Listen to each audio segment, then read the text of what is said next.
Matt Wahlstrom, welcome to the podcast. Thanks for being here, man. Thank you so much. We did it. We finally did it. I know. We finally did it. Yeah, for anybody who's never tried to make a remote podcast work, for some reason it's different, I find, than just like a normal Zoom call or whatever, where everything, works during your workday. As soon as you're like, we're doing a podcast, everything just goes to shit, and you just have to try to pull it together. Like, nope. Yeah. Well, I liked that program. I wanted to try it. I'll try another episode called Zencaster because they do. It's cool. They record the video and the audio locally to everybody's computer, so it doesn't matter what your like Wi-Fi quality is. It just pulls full 1080 video and then it uploads it all when we're done in one place. But in this case, like Zoom is fine. Doesn't matter. Why not? Yeah, why not? So to catch folks up who regular listeners to the Strangers episode, we are still in Indiana. I think last time I did an episode, it was when we were still in Indianapolis. Now we are in West Lafayette, which of course is why I've got the Purdue shirt on today. I'm at my folks' house for the day because they have the good Wi-Fi and I, don't.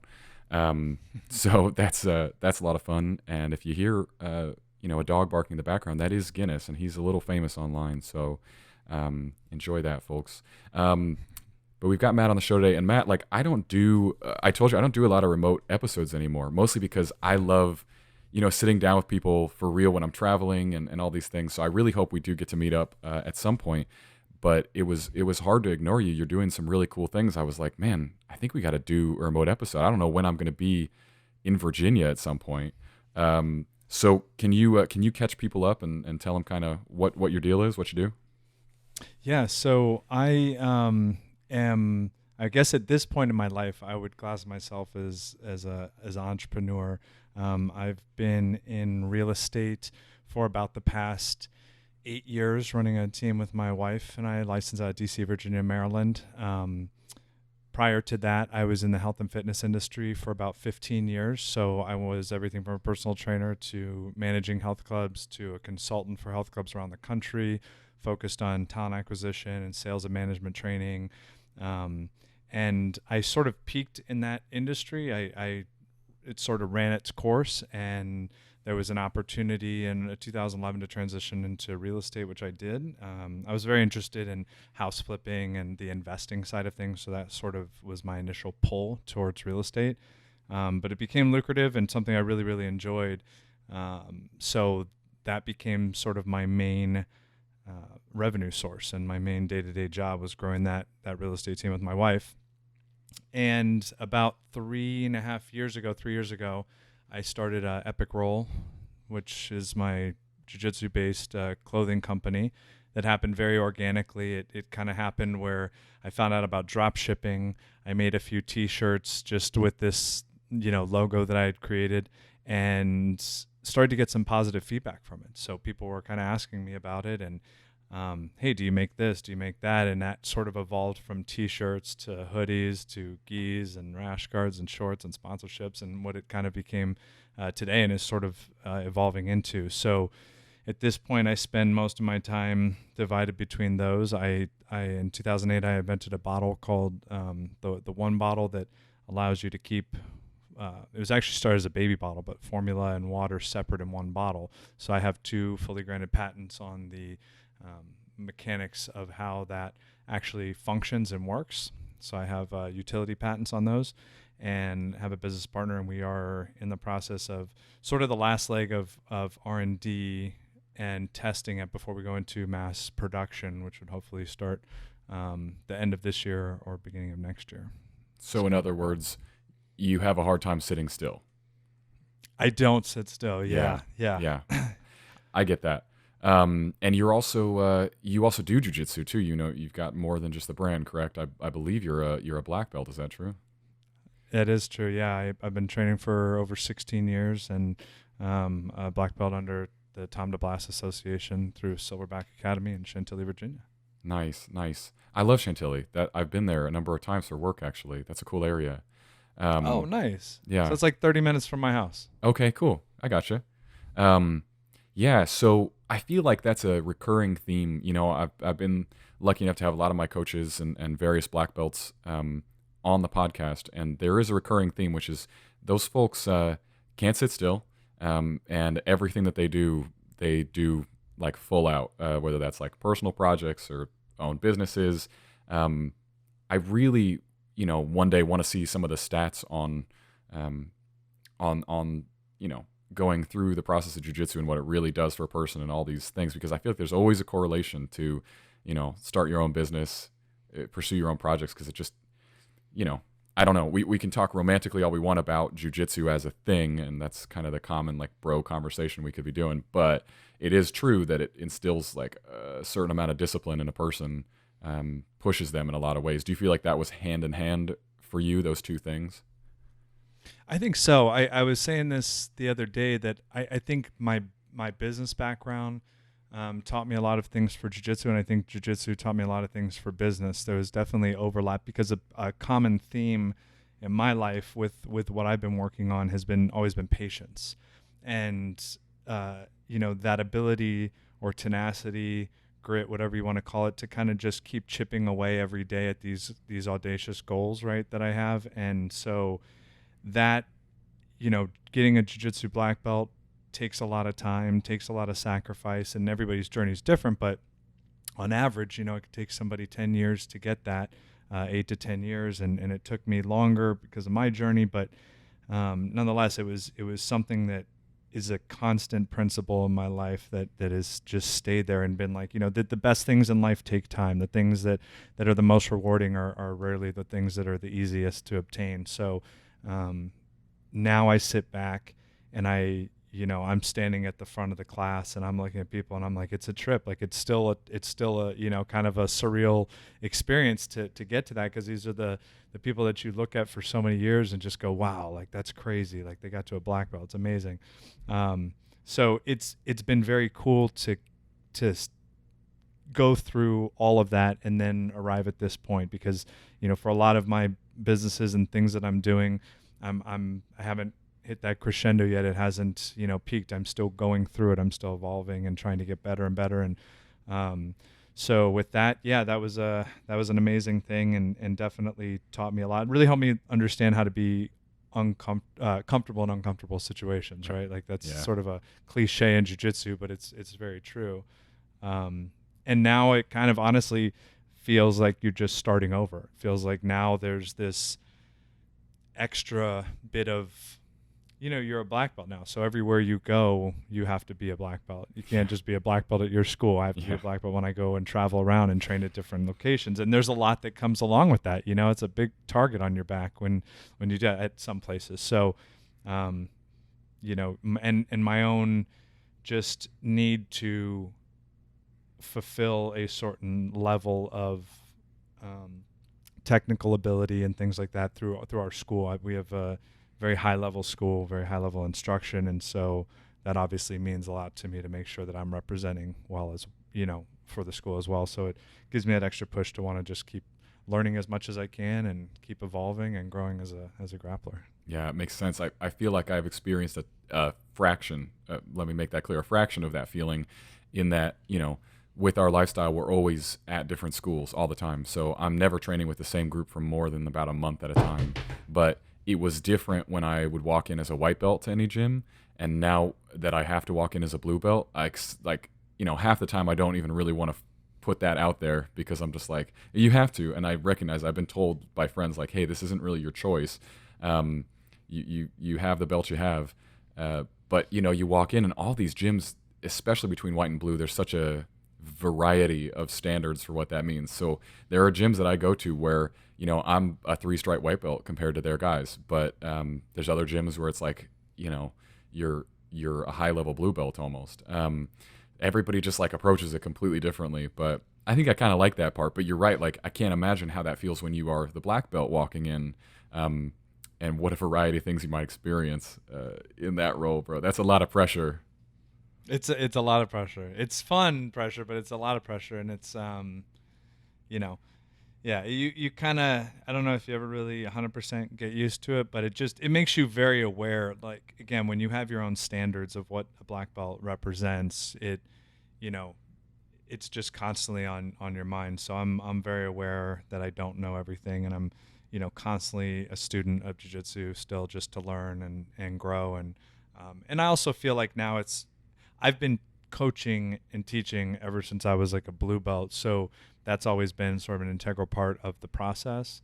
But now I obviously feel more obligated, and I feel like it's a little bit more street cred, right? Like I had a lot of people asking about doing seminars prior to me getting my black belt, and I felt very hesitant to do it because it was sort of that like imposter syndrome that I had, where there are plenty of really talented people that are not black belts that can, teach you a wealth of information. I just felt for me personally, once I got that, then I was willing to go, okay, now I'll go do a seminar. Cause there's something, you know what I mean? There's just something to be said about a jiu-jitsu black belt versus anything else when it comes to that. So I wanted to, I wanted to get past my imposter syndrome first. Yeah, it makes sense. You're connected over with the Jiu-Jitsu brand and all those guys, right? I feel like I listened to an episode that you were on with those guys, kind of doing my homework. Yeah. And I actually noticed that one of the more recent blog posts that he put up there was about that imposter syndrome thing. And it was like some purple belt who was talking about like, this is, when I was a white belt, the purple belts were like wizards, and I'm not a wizard, but I am a purple belt now. I feel like that's so true. Like we all struggle with that a little bit. I'm starting to finally get to that point where I will go to gyms and I actually feel like I do fit in as a blue belt, and I'm doing things to white belts that blue belts used to do to me. But I don't feel like I'm that good. You know what I mean? Because that's the thing about jiu-jitsu is what those guys don't know, and what I didn't know as a white belt is that the next guy who's better than you can make you feel like you don't know anything too. So I'm still, it's more fun to be in the middle, I feel like, to know there's guys that can absolutely destroy you without even hardly trying. But then there's other guys that, I know just enough more than them to make this, really not a fair fight. Oh yeah. It's better in the middle. I feel like it was so much worse as a white belt. It's like when you're just losing constantly, it's hard to get yourself to go in, man. It's a lot. And it's hard to learn that way. It is. It is. Well, and I think there's two parts of that I've noticed personally that I think make it a really important difference in how you evolve as a grappler. And like I spent the majority, I would say the first good chunk of my time doing jiu-jitsu where I was learning just random things. We didn't necessarily have a curriculum that we followed. So it was just today ankle locks, tomorrow scissor sweep, next day triangle chokes, whatever, and a few variations of things on each day. And so there was never, like, you coming into it, you don't know any better to say, hey, that doesn't seem like the right way to teach, right? You just go into it and you follow the leader and you go, all right, I'm just gonna, because what do I know? I'm a white belt. But retrospectively, I can see now we at our school follow these systems and modalities that we stay in for 2 to 3 months at a time. So currently we're working on our back system, right? So in that position, it's what are we doing from the back? What are the defensive postures? What are the attacks? What are the counter attacks to submission threats? All these different things. And so when you spend time in those situations like that, you really tend to walk away more versed than you would if you just looked at it very linearly for like 1 day or like 2 days, right? It kind of makes sense. So when people are looking at passing the guard or we're teaching these fundamental principles. So it gives newer grapplers and anybody really the opportunity to like analyze these situations and look for key aspects that are important to execute those moves correctly. So I know that I don't do this pass if the heels are below the knees or if the knee line's pointed towards me versus away. There's like certain little key aspects of it that I think can be very easily overlooked if the details are not really broken down to show people why this works, like how this fundamentally works. Because if not, you sit there and you get like somebody white belt trying to do like a triangle and going, why isn't this working? Or why is it not, there's usually those little, that jujitsu between the jujitsu that is the make or break of that. So I think a big part of that is learning like that really is a huge benefit. If you can find a school and a system that spends time in those positions a little bit more, I think that's really, really helpful. And outlining what people are to expect. When I started in 2005, it was very like nitty gritty. Like if you didn't make it, you didn't make it. Like nobody's in there like, encouraging you to keep coming back and hugging you when you feel down and you're getting your ass kicked. Like it's not like that. It was like hardcore, right? But now for the longevity of jiu-jitsu and people, and as a business and a growing sport, I find it's nice to sit down with people that are just starting and give them a little perspective, especially if they're, let's say they're in their 30s or something when they're starting, right? So we just have to be cognizant of our bodies and how we train and how hard we are on them, and realizing that we don't have to fight life or death when we're first starting. That's a big part of it, is people get caught up in this notion that it's fight or flight, right? I was having this conversation with a newer student the other day, and he was asking me if he was, do you think I'm spastic? And it's like, yeah, a little bit, but it's also very understandable, because that's how people react when you have the absence of technique. What do you rely on, right? It's like strength and endurance and just that fight or flight mindset. So, Yeah. but to get past that and surrender yourself a little bit more to the technique and recognize that you're going to get beat over and over and over and over again, but then one day, it's going to stop. One day it's Yeah. going to shift. There's going to be a shift. You're going to anticipate that, and you're not going to get caught in it. You're going to anticipate this. So I think just having a good understanding of that, people figure that out, but if you can sit down and go over that with people and help, I think it can really help people on their journey, especially in the beginning, to make sure that they don't get disappointed and bent out of shape about losing and then end up quitting. Right? Yeah, I agree with you. There's elements to that though. There's certainly like the softening of the entire sport that is interesting to see.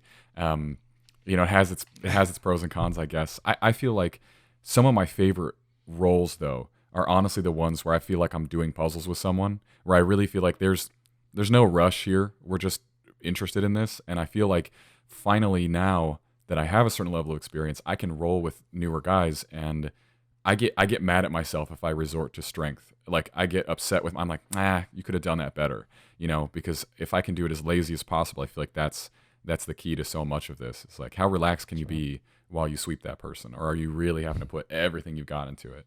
Man, there's a lot to this sport. I really, I don't know what drew me into it, because it doesn't make any sense for me. Like what you're describing, like a not comprehensive material, dude, story of my life. Like being at a different school all the time, I might go to one place and they're working, I'll go to a lot of 10th Planet schools because I like no-gi, and they're working truck all month. That's the position they're working. But then you go to the next school and they're doing something else, and it's completely different, completely unrelated. Or, which I've had happen, they're doing the same exact thing. And so you're doing truck more at this other school. And so you end up with like really strong parts of your game because you're just doing them all the time. And then things that people ask me like, don't you know this pass? And I'm like, no, I have no idea what you're talking about. But like it all comes together. I feel like it's one of those things that you just put in the hours on the mats, and like it'll get there, right? I mean, I don't know. Process. Yeah, you really do. You really do. And half the battle at first is just getting in shape for it. When you roll with like a new guy, and it's not only that they're super gassed out, but you'll do something like a knee cut and they're going like, oh, because of the weight, on their leg, which once you've been doing it long enough, you don't even feel that. That's not so bad. But at first it's like your world is ending. Someone's weight is on top of you. It sucks, it really pushes you, man. This sport is crazy. It does. And it's a really, I get that it's not for everybody. I just think that jiu-jitsu has such a practical application when it comes to self-defense as like a life skill, and I just find self-defense as a life skill to be sort of a non-negotiable with people, or it should be. I'm surprised that it's not for more people, right? Like when you learn jiu-jitsu, you go, wow, a blue belt against just any normal person having just that level of jiu-jitsu, just a good basis, is still a tall order to deal with, right? Like, and so, I have personally had to use jiu-jitsu in a street altercation at one point to save another person, and so there was a level of like reality that in my life that I've noticed with that. But I think in general, it's such a great discipline to learn for self-defense, for women, for kids, the confidence that it builds in you. So it doesn't, again, it's not for everybody. I get it. But, when people make the argument about learning striking or some other discipline as a means of self-defense, I always kind of go back to those ideas of those fights where somebody punches somebody else, they fall, knock their head on the cement, brain swells, they die. Like I've heard stories of this where people, they hit their head from getting knocked out, they fall on the ground, and that's a wrap. And so now your little tussle in the park, now you're in jail. Like now, there's just like real life consequences when you're an adult that come with that. You can't just walk around like Clint Eastwood trying to be a badass all the time. You know what I mean? You're going to end up in jail or, so this Dude, is a very, a safer, hopefully potential route that you could take to protecting yourself without harming someone like that. I talk about this all the time. I'm a huge self-defense nerd, like to a fault. I love studying the theory of it. I'm kind of a disciple of Tim Larkin, who I actually was able to have on this podcast. He wrote the book When Violence is the Answer. And that book is full of exactly what you're describing. The real life consequences of using violence and when it really needs to be used and used well and when it doesn't. I just feel like he broke that. Podcast listeners, I can't do it again because the podcast listeners would be upset because all I do is like talk about the same interesting shit from that book.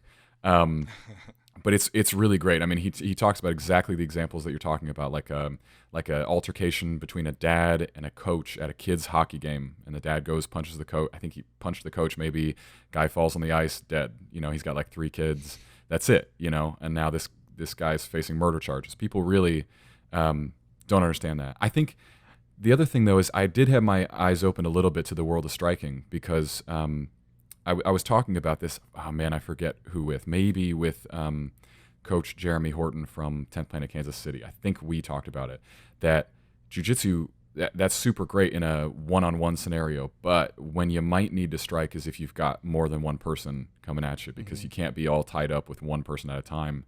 And he had some really good perspective on that, so much so that I actually started working a little bit of Muay Thai into what I'm doing. Because he's right, you can't just grapple with one dude and expect his friends not to kick you while you're on the ground. But yeah, like I like how you're saying that's like you're almost describing it like self-defense is a personal responsibility. Like we've all got to. People ignore that, don't they? Like people ignore all these things that I think to you and I, it's like you have to. This is a part of life, right? It's easier maybe to pretend violence doesn't exist, or I don't know what it is for people. Well, I think we're just so comfortable. Like everybody's just very comfortable. We don't live. I had the opportunity to train. One of my buddy is a black belt under Pedro Sauer, and so he comes up to the school like once a month, and I got to go and meet him and sit and talk with him for just, like 30-40 minutes, just sitting there talking to this like legend, of jiu-jitsu, and him tell me about why his jiu-jitsu is so deep rooted in self-defense. He's like, growing up in Brazil, there was fights every day. I'd see 2-3 fights a day, like, normal, nothing. It was just nothing.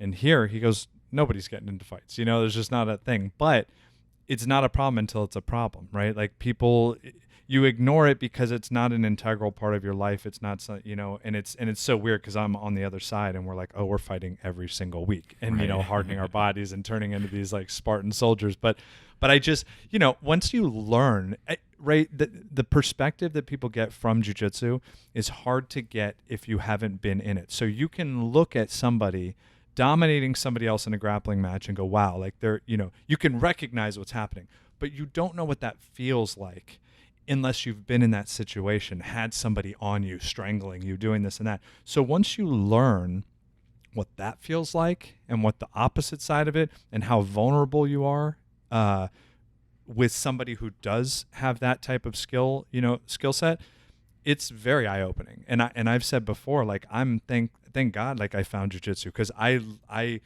would feel so vulnerable if I, knowing what I know about jiu-jitsu, to just kind of walk around, even though I don't find myself in crazy situations. I'm not wandering the streets of DC at night like a vigilante. I'm not, you know what I mean? You're having a pretty normal day-to-day life, but it certainly, for me, it's keeps you in shape, right? I'm 41, and jiu-jitsu has definitely kept me in shape.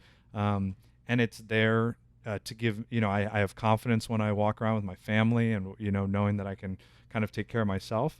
And it's definitely an awesome thing to then be able to pass on to other people and teach other people as well and empower them with that same sort of gift that I think, jiu-jitsu gives to you. So yeah, not to sound like a total fanboy, which I obviously am, but it's, there's a lot of truth to it. And, Yes, I agree though that you should be a well-rounded fighter. I mean, having striking, having some wrestling, having that's it's just it's good skills, but they're Yeah. diminishing skills. So I feel like you do have to keep them up, and you do have to, you can't just learn one takedown and then just sit there for 10 years and hope that you know how to deploy that in the Right. situation. Right. So It's true. It's true. But then the other thing is, with this knowledge of violence, I think ought to, maybe it doesn't for everybody, but ought to come a recognition that you should avoid it at all costs. Because, like you said, we just as much as you and I know what it feels like to win, and probably this makes more sense in your case. You know what it's like to win as a black belt. It's probably what happens most of the time when you're rolling with people. But you also know what it is like to lose. And we both also know, especially for me traveling around, like I can walk into any gym and I still stereotype and size people up, and I look at the small guy over there and I'm like, no problem. And then that guy turns out to be a sneaky brown belt who just destroys me. It doesn't matter that I'm 5 feet taller. It doesn't matter at all. So I feel like that it's super eye opening. But maybe that goes back to what we were talking about in terms of like, whether things are a little too soft, because I do wonder about it. Listen, it's not my job to decide whether someone's jiu-jitsu journey should be more or less catastrophic, or like people really raining down on you or whatever. But I definitely feel like part of what hooked me was that my first day was getting thrown in to the Sharks, and I just getting demolished. And some places where I go where you've got white belts who are like, I don't roll yet, and they've been going there for like a month, and no one's asking them to step in. And I see that a lot. I'm like, what is going to hook you to this? Because for me, the experience of someone just destroying me, that's part of what made me come back in. So I don't know. There's a balance there. You want it to work for everybody, but it doesn't. This sport doesn't. And I have a lot of podcast listeners who get tired of me talking about it and probably skip the jiu-jitsu episodes. That's fine with me, because if I haven't convinced someone by now, I'm probably not going to. But I don't know if you can make it work for every single person out there. You have to change fundamental things about people and society before this message can really come across to folks. Don't you think?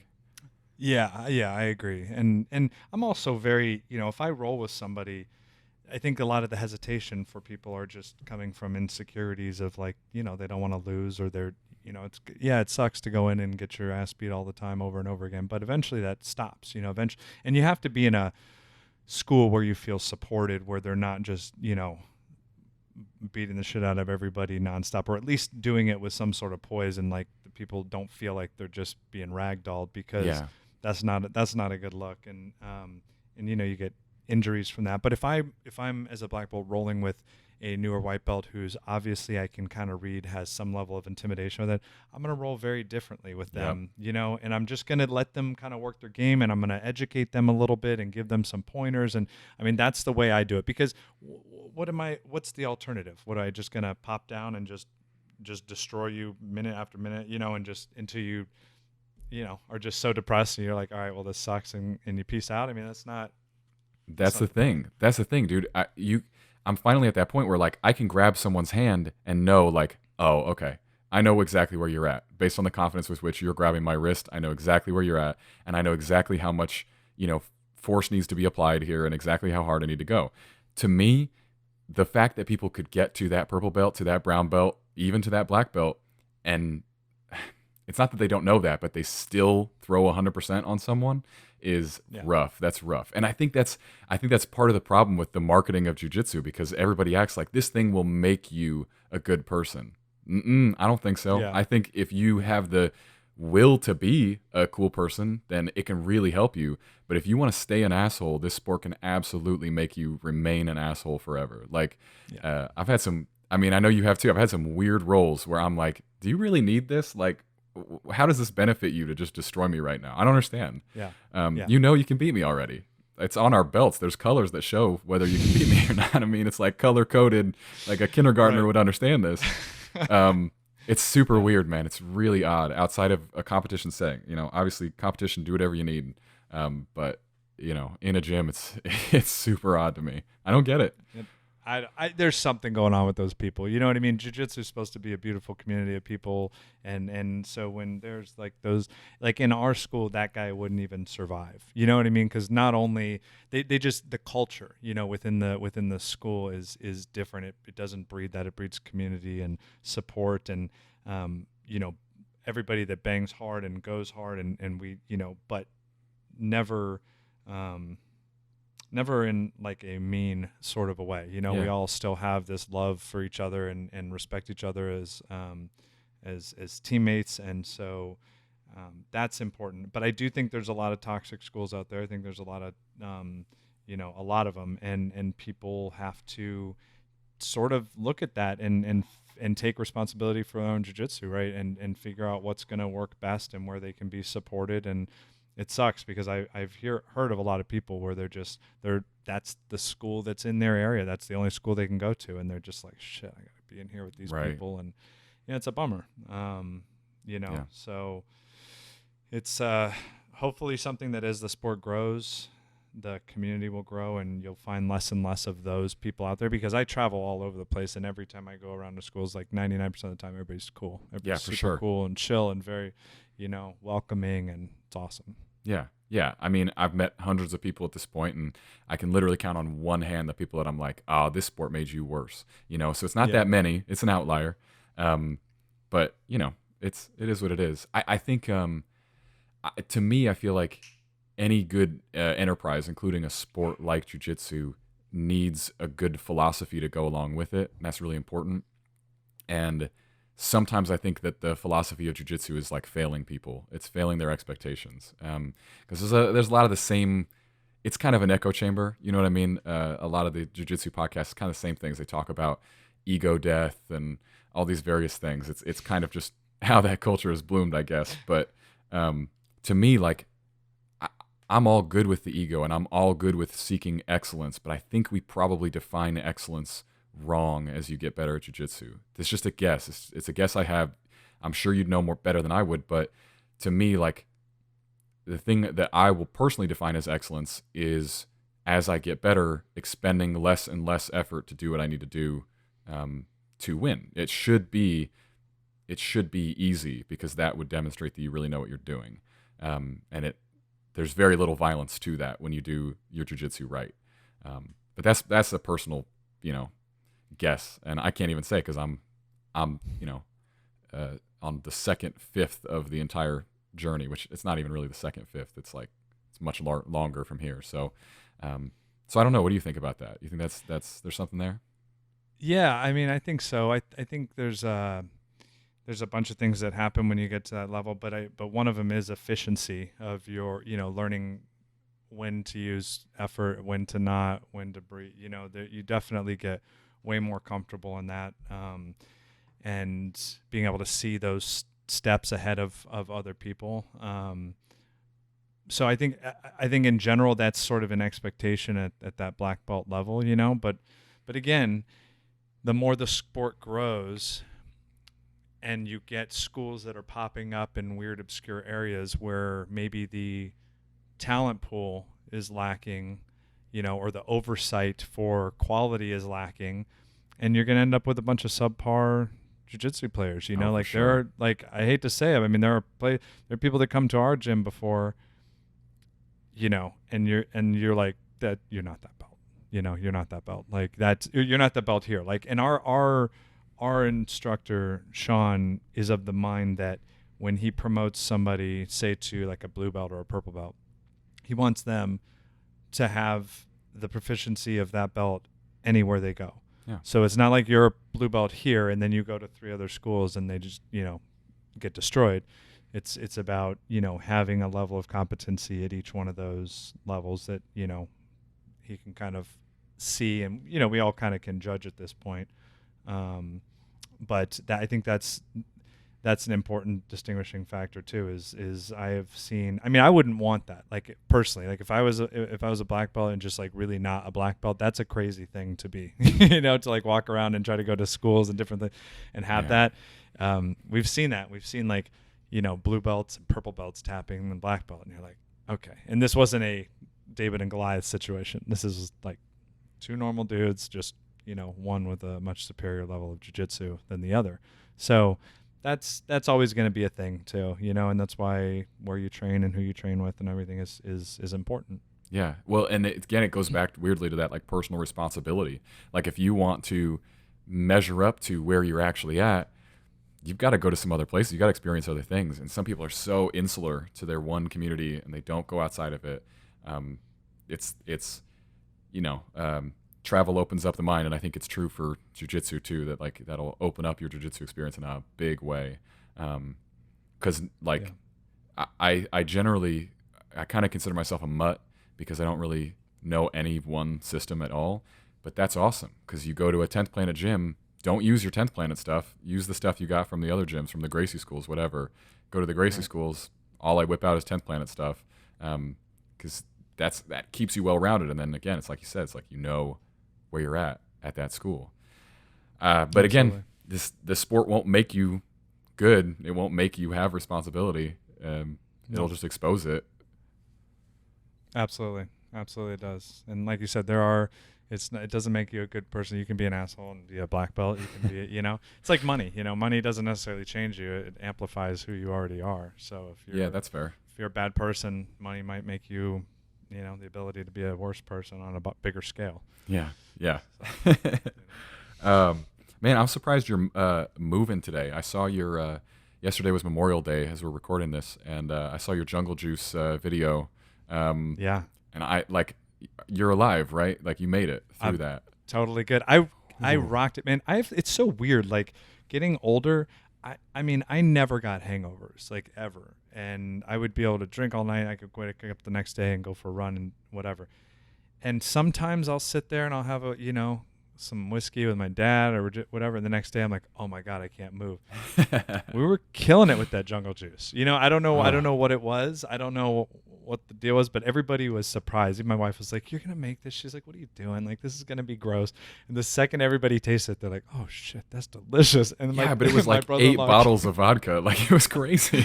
I know. And rum. My brother-in-law came over to me. He's like, hey man, how strong is this? Like I've had like 2 cups, and he's like, I'm starting to feel it. Is that normal? Should I be feeling this already? I was like, probably. Probably. Oh, man.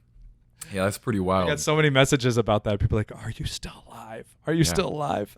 Yeah, I was watching you add that, and every time I was watching that reel, I was like, all right, that's going to be the last one. No. Okay, that's probably the last bottle he's going to put in there. It just kept going. You guys are absolutely wild. Yeah, we went a little crazy. Are you training today? Do you have to go, put out some serious effort? I am. Yeah, I'm going to train today because I didn't get to go. I didn't get to go to our like Memorial Day noon roll yesterday, so we have gi tonight. So I'll be in there. I was training initially for the DC Open, for the IBJJF DC Open that's coming up, because we did the South Carolina one, Charleston one, recently, and all did very, very well. So that was the plan. But I had a rib get popped out a place from spastic, dude that just decided that was a good knee me in the rib and knocked that out, which nice. I somehow made it through my entire career without having any rib issues, and that was with fighting MMA too. So I don't know how I did that, but that happened. And then I had a same thing. I got hit in the shoulder, so I was having a lot of issues framing and raising my arm up above my shoulder. It's still pretty sore, so I just couldn't train for it. So we kind of put that on hold, and I have some other tournaments that I'm trying to do in some different spots around the country. So I'm just kind of playing it cool and just trying to keep myself in shape. Yeah. And, stay fight ready. I get it. I hate the gi so much. Very willing to say that publicly. But I've been having to put it on lately because my wife Andrea will come train, and usually when she can get a female rolling partner, it's at a gi class. It's much harder. Like it has to be a school that is. I find that if the owner's wife of a school, because often it's going to be like a male black belt owner for most schools out there. If the owner's wife is part of the program, you'll have a strong women's program. And if there's a strong no-gi program there, she can get no-gi rolling partners. But other than that, finding women who do no-gi, it's really difficult. So she's been going in the gi, and now I have to put that on as well and go with her. I hate it, man. I hate it so much. Why do we do it? Well, I say all the time that I love the tradition of the gi, but I can definitely embrace the evolution of the no gi jiu-jitsu. Mm. Like we would train, I'd say, more American jiu-jitsu than anything because it's a very evolved jiu-jitsu. Like the blue belts at our school now that are learning what we're learning, they're learning such a more evolved jiu-jitsu than I did at a blue belt. So they're way better blue belts than I was at that point. So that's like a huge thing, but a women's program is hard, man. It's very hard and it's great when they start growing. In fact, at our school, we were just talking about this recently, how we now have had this big influx of women there. And so last Wednesday, we had 40 something people on the mats for class, and there was 10 or 11 females. And one of our black belts, Maggie, her and I started together like years and years ago, and then went to different schools, and now we're back together, which is amazing. And that's obviously a huge help too, right? To have a female black belt like on the ranks to kind of get everybody comfortable, because girls come in and they see this and they're like, I don't know that I'm so comfortable with this. I mean, everybody rolls together, but initially when people starting out, I get it. You don't want some, nasty dude's sweaty thigh going across your face or whatever. Yeah. I get it. And I get it with the gi too. I understand why most women prefer that, because you put that gi on and all sense of gender and sex is just gone, because we're all just in these pillowcases. So I understand why it's much, more approachable. But it's just the worst thing. I just always feel like, why am I doing this in a sauna suit when I could, just be in some shorts? I don't know. I feel like now when I go into a gym, I have to put the blue belt on the gi, but, I've worn it like 3 times in my entire life. Yeah. And so I'm like, yeah, I'm a white belt in this thing, man. Like, there's got to be something different here for me. But it'll definitely so mess bad. your fingers up. That's for sure. I have like the worst arthritis fingers from just, grips and grip fighting for all those years. And my wife's like, you got to stop doing gi. I'm like, I know. Yeah. But, I do. But you like I it. enjoy both. I do. Well, I just go through. I probably competed more in no gi than I have in gi, but throughout all the years. But yeah, man, I go back and forth. But, there's probably like a silly part of me also probably. I would like to wear my black belt. I worked my ass off to get to it. So that's like one thing, not to be like, oh, I've got a black belt, but just, fuck, man, I worked it was a long time to get here. I'd like to put it on once or twice, Yeah, there's no need for humility on that one. Like, you should be able to. It makes sense. Right. And I make gis too, so I want to like be able to rock my own gis too. So, I get it. It's good promotion. For sure. Yeah, but I'm over it. You're not alone. A lot of people say no. this to me. Yeah, no, I know. That's why I fit in better usually at the 10th Planet schools, because they get it too. Yeah, for sure. But I think it's good. And it does show me what I can't get away with. I'm not nearly as slippery. You have to use leverage a little better. You can't just slide away from someone's weight. Like, you really have to make something happen. So I understand. Right.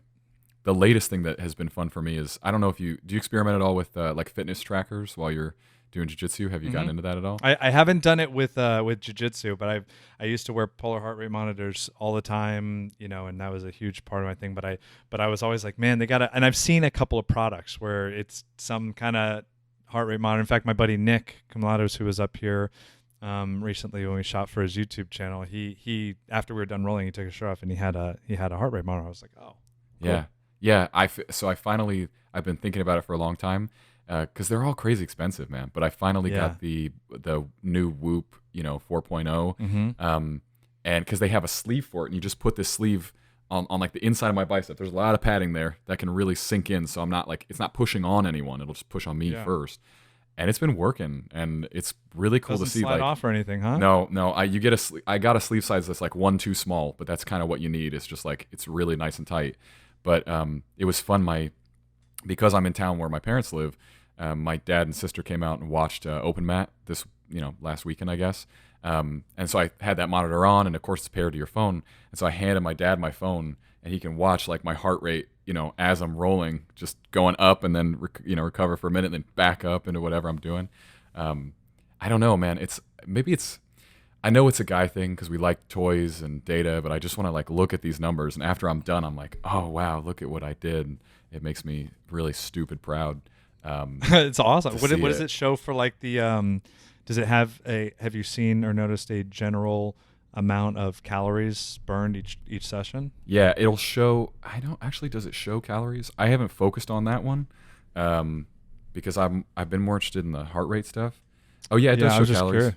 It shows Okay. calories, but like it'll show your average heart rate, your max heart rate, how long you went for. The cool thing, the Whoop thing, is all about like your recovery score. Mm-hmm. So it measures your resting heart rate and heart rate variability overnight, and the next Yep. day it's like here's how much you should take on today based on like how well you did. I don't let that inform.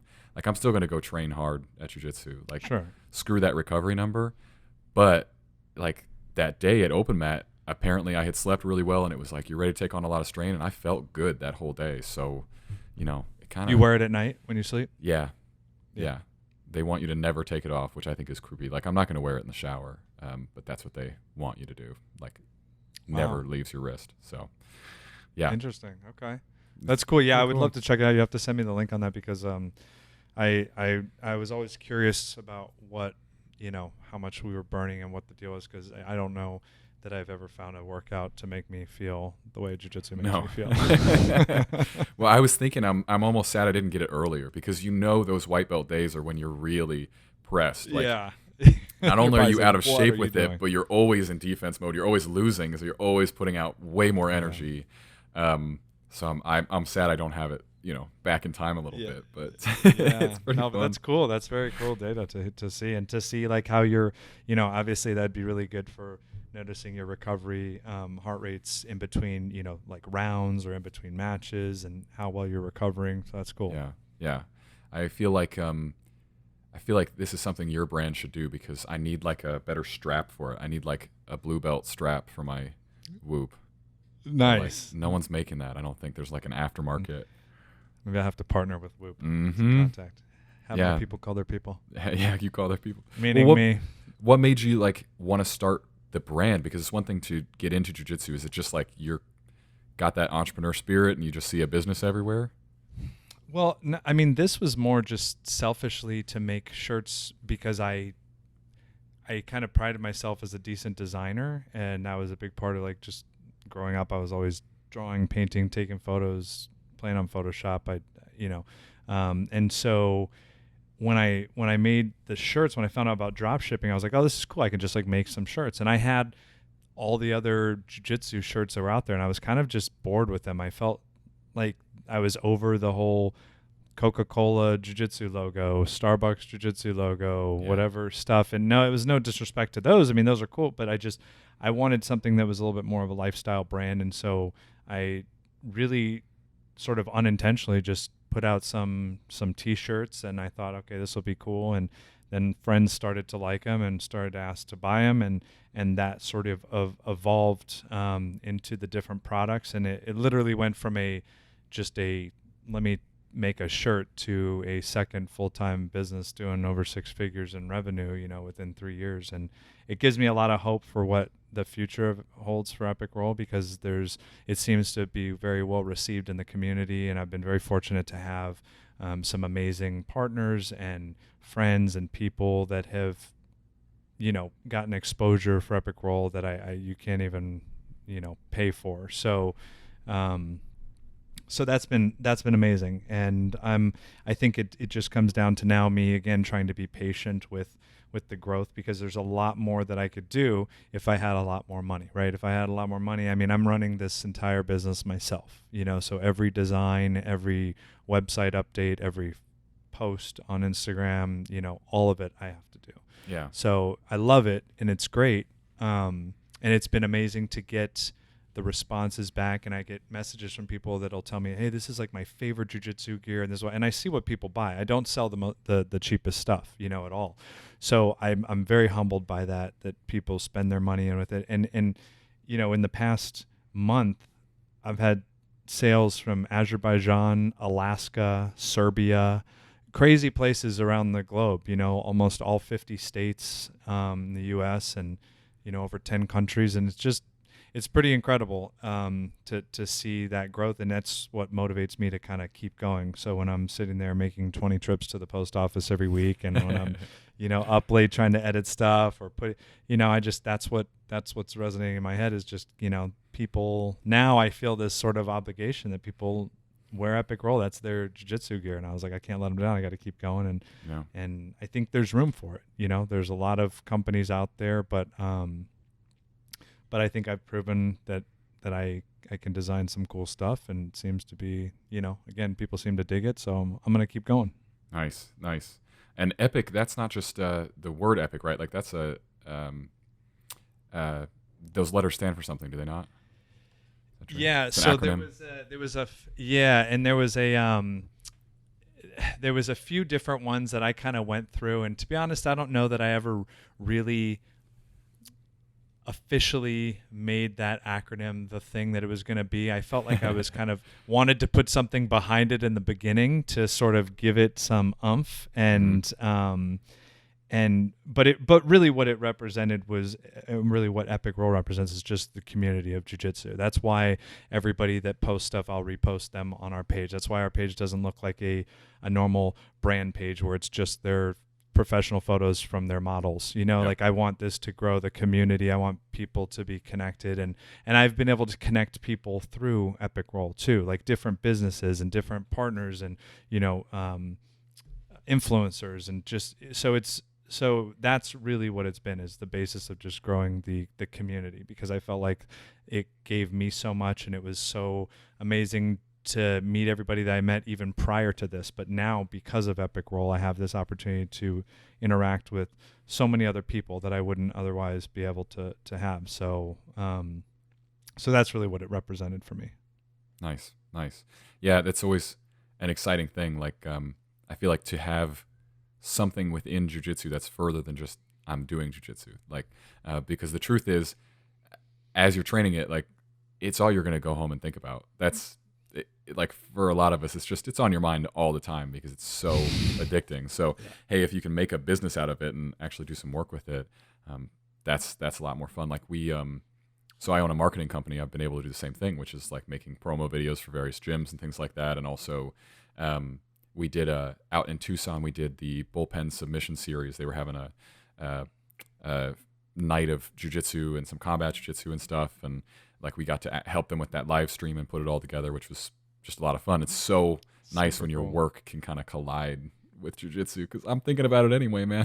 Like, might as well go do some work. Oh my God, absolutely. It's so much fun, and now that it's growing so much, there's all these opportunities. I'm the jiu-jitsu tournaments that I'm working with, like Subversive, shout out to those guys. We're having our next event in LA June 11th. So I'll be out in LA from June 9th through the 12th with like my boy Rob from McDojo Life and a bunch of people. Jeff Glover's gonna be out there, a bunch of cool people. And those guys have this amazing tournament now that they're running, and that I'm able to be a part of. And it's so cool to just see it growing and just getting bigger and bigger, and all these opportunities. And now people are able to be professional grapplers as a career. I mean, so it's cool. I mean, I'm excited to see where it goes from here. It's fun to be a part of it on this side of the spectrum. Yeah, it's the age of jiu-jitsu right now. It's happening. It is. So we can talk about this off the air too, but I got to make sure that you and I actually get together at some point. I'd love to catch a roll, hang out, because remote is it's whatever, it's good. Yeah, it's good. I enjoy it, but like it's not the same as sitting down and like having a cigar or something and just like doing a full episode. So tell people where they can find you on the internet. Go ahead and promote all your stuff. Yeah, man. So our website is epicrollbjj.com. So that's all linked. I spend most of my time on our Instagram page, epicrollbjj. So go out and follow us there. I'm on Twitter, on YouTube, and Facebook under the same name, epicrollbjj. And if you are in this area and need an amazing real estate team, mjhomesalesva.com. That is our real estate brand, MJ Home Sales. And Where else? Yeah, message me Instagram. That's usually the easiest place to get in touch with me, or shoot me an email. But yeah, I spend most of my time there. Cool.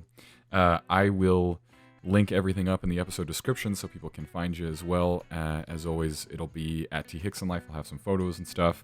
And this is our bookmark for another episode. We'll get to meet up at some point and do something cool. Absolutely. Thank you very much, man, for being on the show. I appreciate you. Thanks to everybody for listening. And as always, we will see you on the next episode.